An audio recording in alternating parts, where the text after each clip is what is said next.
to entertain. He's absolutely brilliant. I know you're going to love him. So once again, for the last time, let's pick on just a few of you. So, Daddy. Daddy, will you give me the clap? Oh, I like that. That's good, that's good. I said the clap, not the finger. Okay. Oh, he's proud of me. Anyway. Again. Lovely sir with a nice shirt on. Will you stomp your feet for me? Oh, I love it. Powerful, powerful. Okay, and one last time, all together, give me your woo-woo. Woo! Excellent, the train's coming, I'll bend over. It's going to be fun. Right, start the clapping. Stomp those feet. All together, give me the woo-woo! Oh, you're a brilliant headline, you're a brilliant Tony Cowan.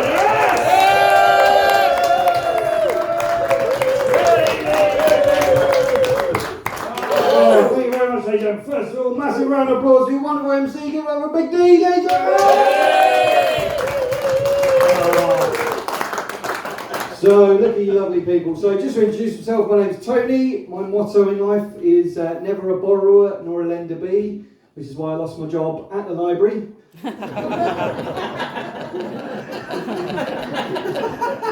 My dad's motto in life is always give 100%. Everything he does, he likes to give 100%, which does, of course, make blood donation quite tricky. So I like to go down hills by doing somersaults. That's just the way I roll. And it's lovely to be here. I'll be honest with you, I haven't got a clue where I am really. It's amazing.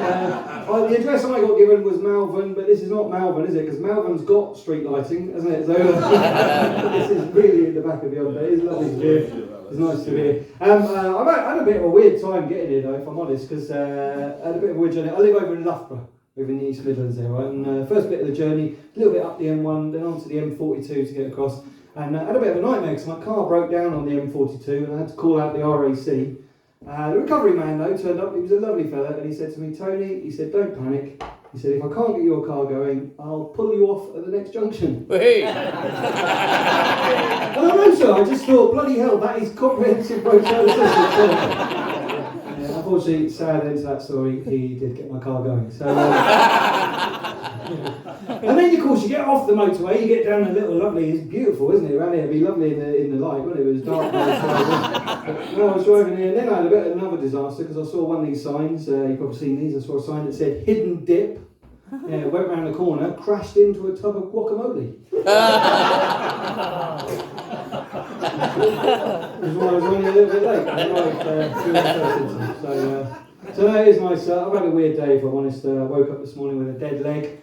No idea who that belongs to. And then I went downstairs this morning and I had bubble and squeak for breakfast. Nice. You say nice, but apparently that makes me a monster. Yeah, now I've got to buy the kids 2 new hamsters. And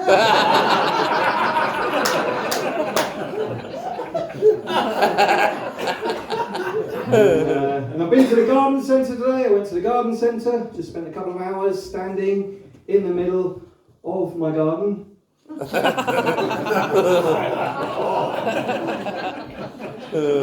then I've come here, which is lovely, and it's a lovely place. I'm not entirely sure where I am, but it seems like it's absolutely. I'll tell you what, absolutely beautiful venue. I'm loving this, by the way. It's not often you get to gig at a venue where the green room is actually bigger than the venue itself.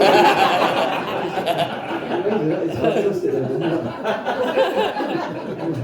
We've got plans as well, which is lovely, isn't it? The food is gorgeous, it's brilliant. It's nice. So it is lovely to be here. And because it's lovely to be back doing stand-up comedy again, because it was interesting times when the whole pandemic thing was going on. And I had to go back to getting a normal day job. I went back to my first ever job, actually, to make some money. I went back to the only job I ever trained to do. I was a locksmith. Yeah, thank you. I was a very good locksmith. I studied at Yale. I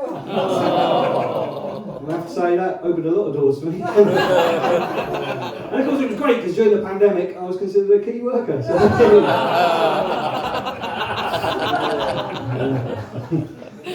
no, I have a lot of different jobs.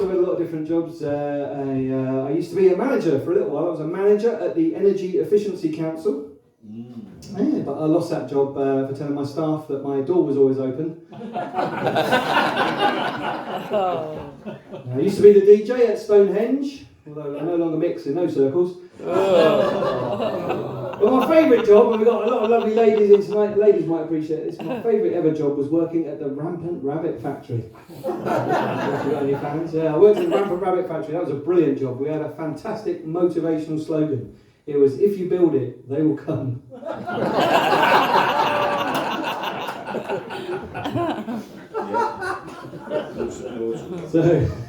So it's nice to be here. I'm celebrating at the moment. I'm in a new relationship there, Joe, and I've got a new girlfriend. Hey! Thank you very much. Because I was single for a long time. I was single 5 years. Well, it's hard to believe, isn't it? It's hard to believe. Fine. So thanks for laughing. But when I was single 5 years, I got so lonely, so desperate. In the end, I made myself a Lego sex doll. And I tell you what, I loved her to bits.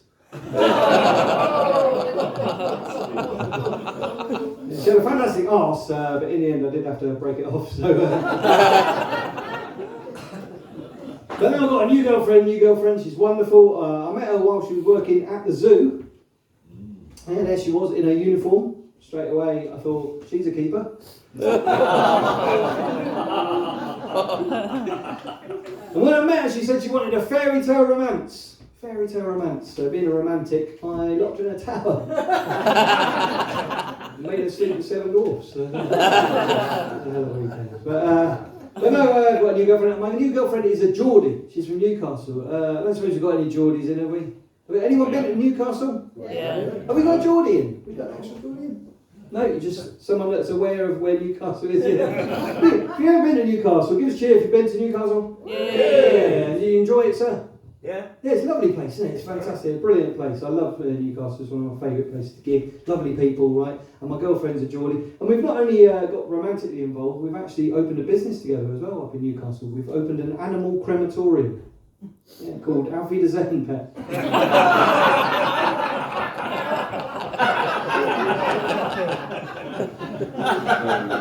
And when I went up to Newcastle, right, because I'm originally from East Anglia, I'm originally from Ipswich, I'm a Suffolk bumpkin, right, and I was worried when I went up to Newcastle the first time, because I thought there was going to be the whole north-south divide sort of thing, right, and so I was worried. So I thought what I'll do is I'll do a bit of research and I'll learn a little bit about Newcastle, so that when I go up, I can ingratiate myself with the Geordies, so there won't be that whole awkwardness of me being southern, right.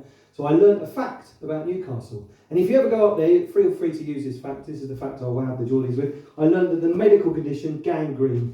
Like you've probably all heard of gangrene, yeah? That was first discovered in Newcastle by a Geordie doctor. Yeah, he was looking at a bloke's leg. He went, I don't even know what it is, but it's gangrene.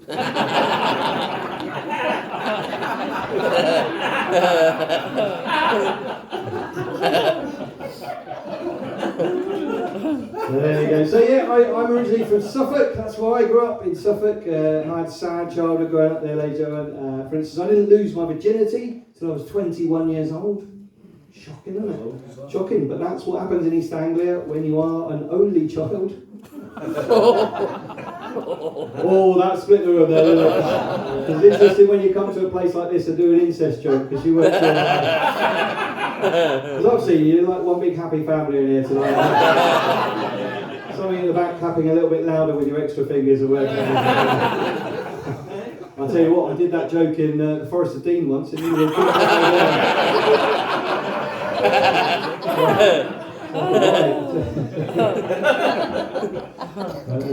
no, I did. I grew up in Suffolk as a child, like I say. My family were very poor growing up. We were so poor that we lived in an anorak. And I tell you, it was tough growing up in the hood. And as a child, I had a bed made of chopped onions. Every night I'd cry myself to sleep. And I went to the School of Hard Knocks, or as we called it, Jehovah's Witness College.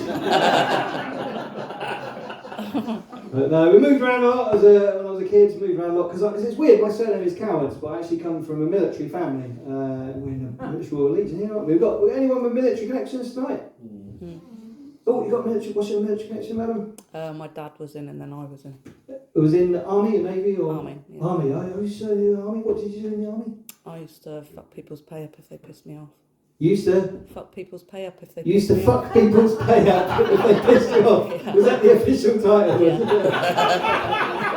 So you're like a paymaster, a sort of clerk or something. It was brilliant. So were you able to do that if people asked you around? You I never did, but I could if I like the way you went, I never did. Of course you fucking did. That's brilliant, though. And so your dad was in the army as well? Yeah. That's brilliant, that's fantastic. And anyone other military connections? Or what's yours?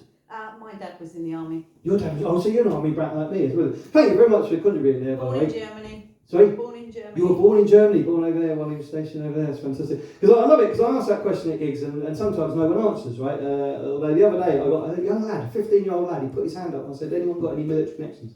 This 15-year-old lad was so excited, he put his hand up and I said to him, what's your military connection? And he genuinely said, I've played Call of Duty.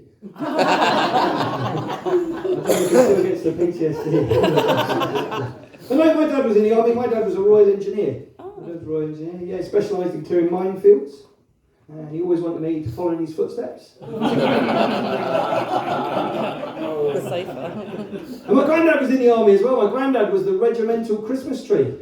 Didn't see any action, but he was highly decorated. And he met my nan while she was in the military as well. My nan was a military midwife. She was in C-section. Some of you looking at me like, no, it's not easy to tell jokes about midwifery though, is it? No, because it's all in the delivery. But no, my dad's side of the family, all army. On my mum's side of the family, it was the Navy. My granddad on my mum's side was in the Navy. He was a very unlucky sailor though, and it's coming up to a sad time of the year actually for my family, because my granddad was on a ship that sunk on the 5th of November. On a ship that sunk on bonfire night, right? It's the worst night of the year for a ship to sink, because my granddad's training kicked in, right? He did exactly the right thing. He let off all the distress flares. Of course, all the people on the other ships just went, woo! Yeah, so he drowned.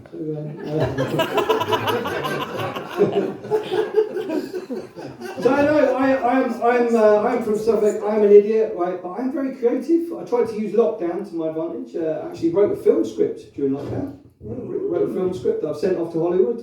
It's about a constipated detective. It's called No Shit Sherlock. I love my films. I was really into films as a young man, right? And I had a lot of young people. I had that dream of going to Hollywood, right? And I went over to Hollywood to try and get a job when I was in my 20s. And same old story, really. Went over there, dreams of fame and fortune. It didn't go well there, Joe. And it was one of the darkest moments of my life, to be honest, because I was in LA, I was penniless, I was destitute. And I'll share this with you, lovely people, because I feel like I share this. It was one of the darkest moments of my life, was when, penniless, I found myself spanking Dwayne Johnson. And that was when I really knew I'd hit rock bottom.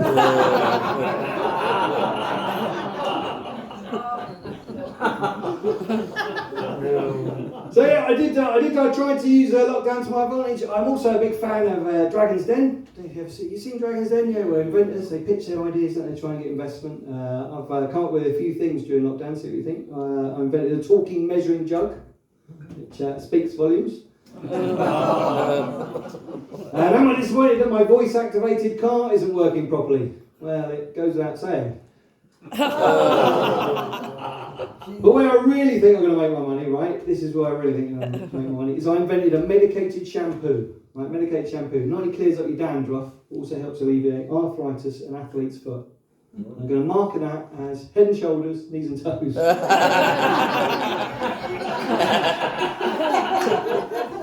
think it's a winner, isn't it? It's a winner. If that works, then we can bring out the junior No More Tears version. There'll be Head and Shoulders, Knees and Toes, eyes and ears and mouth and So yeah, I'm a very creative person. I'm very creative. I'm an idiot. It's not hard to confuse me, by the way. I got confused at a gig the other day when someone told me that 40 is the new 30. Yeah, when people say this, 40 is the new 30. Mm-hmm. Yeah, but you try explaining that to a speed camera.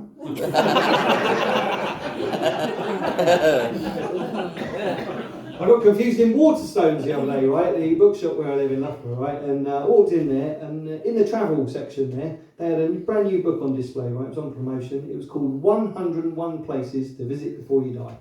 Oh, that sounds interesting. Walked out, picked it up, flicked through it. That confused me though, because it didn't suggest a hospital.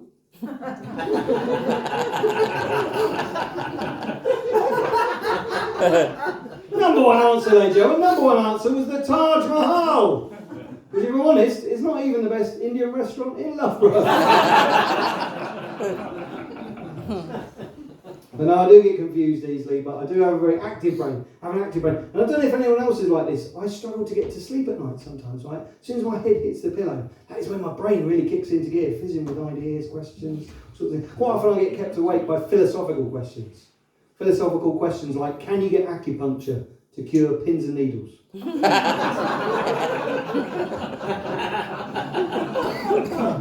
Is Cajun chicken the opposite of free-range chicken? Do vibrators come with a list of dildos and dildos? Question that kept me awake the other night, right, is because I love my animals. I love animals. I think they're brilliant. I love animals. And my favourite animal is the elephant. I love elephants. I think they're brilliant. But this question kept me awake the other night. I was trying to get to sleep, and all my brain was thinking was, what would you call the underneath of an elephant? I couldn't work out what you would call it, right? Because some people would call it the chest, some people would call it stomach, belly, flanks, torso. I've had all sorts of answers when I've asked people. And it kept me awake all night, because that is the thing, isn't there? There is no agreed term for the underneath of an elephant. No, it's a huge grey area. So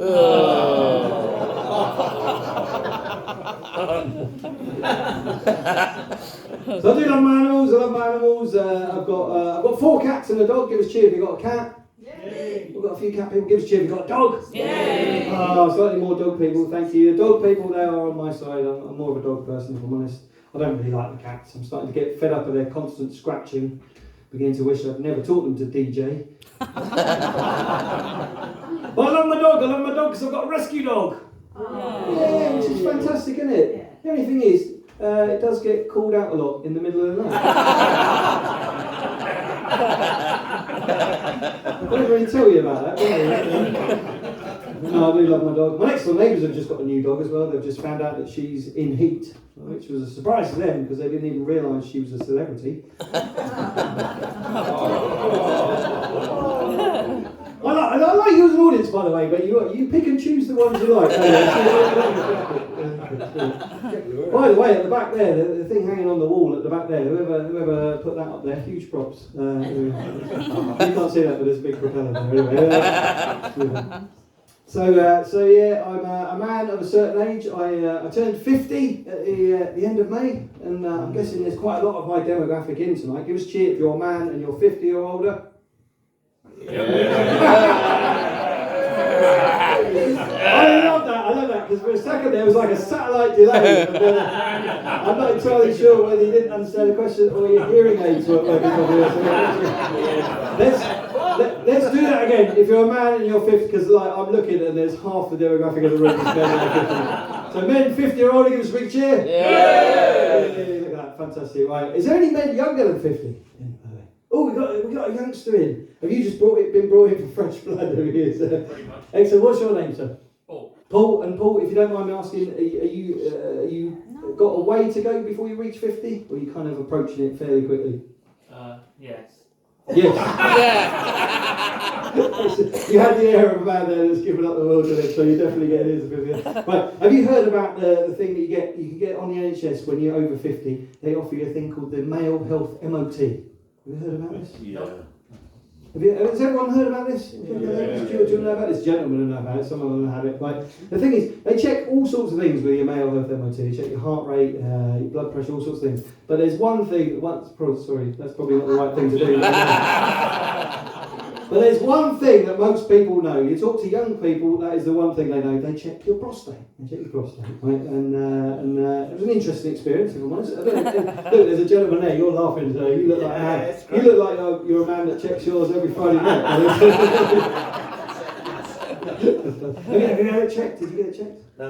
No, if you haven't had it, you've not had that. It's an interesting experience, if I'm honest. If I'm honest, I think my doctor, by the way, because you know how they check it, right? I don't want to go into too much detail, but check your prostate, yeah, right? And but I think my doctor got me under false pretenses, if I'm honest, because they said they were going to check my prostate, and he said they were going to check it via digital examination. And I thought fantastic, it's all done online. But no, that meant that, right? And although I said this at a gig the other day, right, and this woman from the NHS, she got really upset with me because she said that no, that is not how they check the prostate nowadays. Nowadays they can check it over the phone. Over the phone, and that blew my mind. I just was amazed because I just thought, bloody hell, I don't know how that works because I've got an old iPhone 6, right? That thing is huge. I don't fancy that to us. I don't know how that's going to work. And if I'm honest, the camera's not that good on there, and the torch doesn't work anymore. So I don't know. No, so I had to go traditional method. I had to go to the proctologist, and if I'm honest, the proctologist was an incredibly lazy man, and in the end, I did have to tell him to pull his finger out.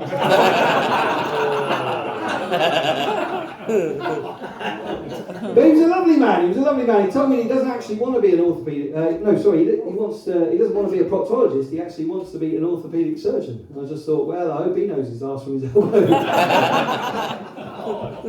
But yeah, no, I've done that typical thing as a man in my 50s as well. Turned 50, I suddenly panicked about my health. Had a bit of a midlife crisis. I signed up for a gym straight away. As soon as I turned 50, signed up for a gym, and I've only been once, and it was a disaster, if I'm honest. I went down the gym, I jumped on the cross trainer, although to be fair, he wasn't cross before I jumped on him.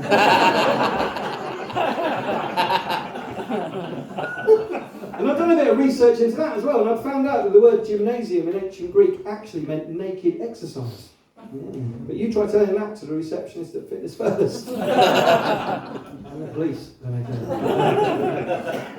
But no, I'm trying to get fit. I was quite proud of myself because this year I was actually asked if I'd run the London Marathon for charity. Right? And I thought about it, but in the end I said no. Mainly because I've no experience of organising an event that big. I know it's for charity, but I don't think I've handled the admin really. Like 25,000 people in that thing. But I do have two ambitions in life. And one is to physically run in the marathon. Right? My other ambition in life, by the way, is to open the world's greatest pub for short people. Although I do worry that I may have set the bar too high. And I do want to run the marathon. I want to physically run a marathon, right? And I've had this genius idea. See what you think, right? I want to run the London Marathon. I'm going to do it in fancy dress. I love the people that dress up to do it, right? And I've had this idea of dressing up as a jacket potato. I'm going to dress up as a baked potato, little legs sticking out the bottom, baked potato costume, run all 26 and a bit miles. Because when I cross the finish line and they wrap me in tin foil.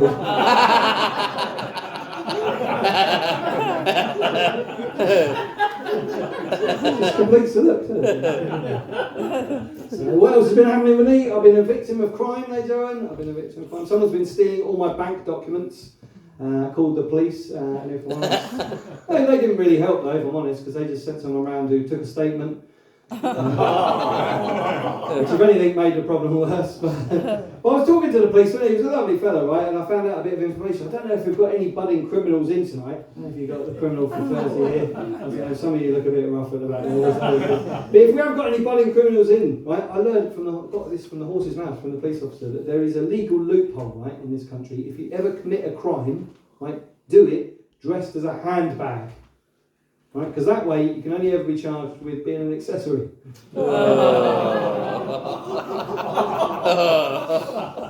I bumped into my next door neighbour today as well. He told me some sad news. He told me that his wife had been killed by Spanish terrorists. I said, ETA? He said, no, they blew her up.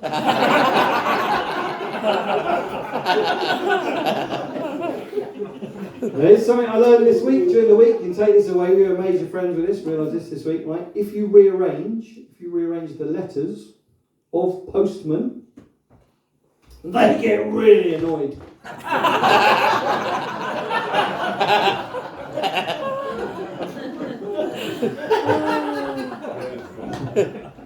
And I'm going to leave you lovely people in a moment. This is an absolutely wonderful comedy club here. I think you do it every quarter or so. Give us a cheer if you've been before. Yeah. Keep supporting this comedy night, ladies and gentlemen. It's fantastic. And like I say, maybe if we get a few more people, we could actually do it in the green room, which is actually and lovely. Thank you for looking after us for the plans and stuff. And I'll leave you with one last thing, ladies and gentlemen. I'll leave you with this because I didn't bring it myself. So.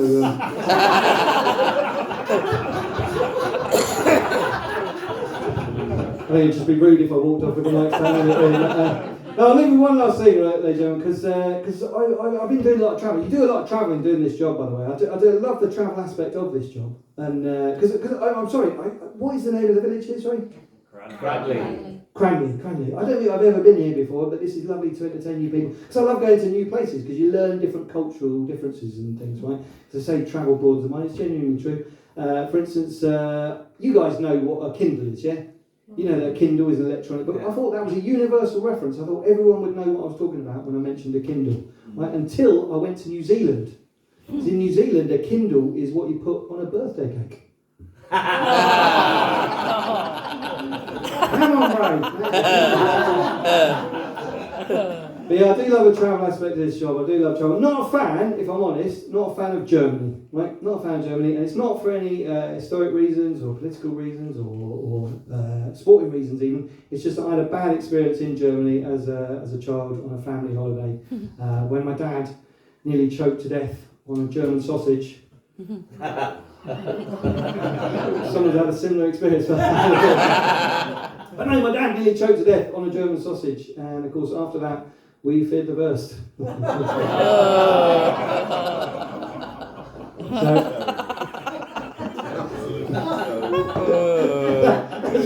Some gentleman over there, you laughed and they just went, that's absolutely terrible.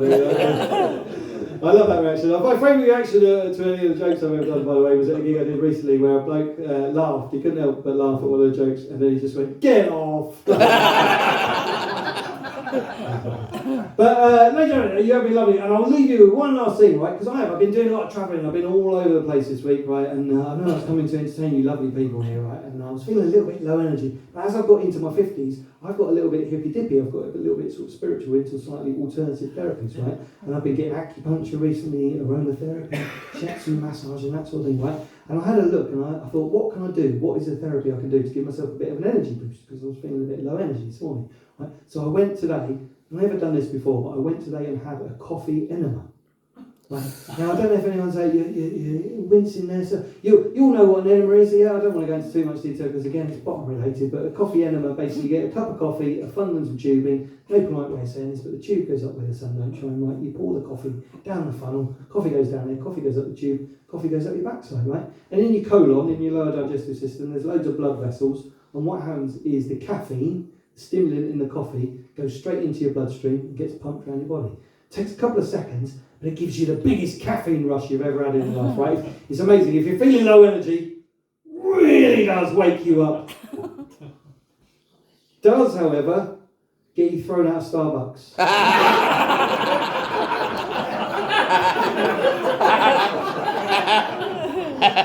And ladies and gentlemen, don't make the mistake I made. Let the coffee cool down first. Anyway, ladies and gentlemen, you've been an absolute delight, ladies and gentlemen. My name's Tony Cowards. If any of you want to follow me, I'm parked just in the car park. It's quite dark out there, so I won't even see you. So, you've been absolutely lovely, ladies and gentlemen. Enjoy what's left of your weekend. I'm Tony Cowards. Thank you very much. Thank you.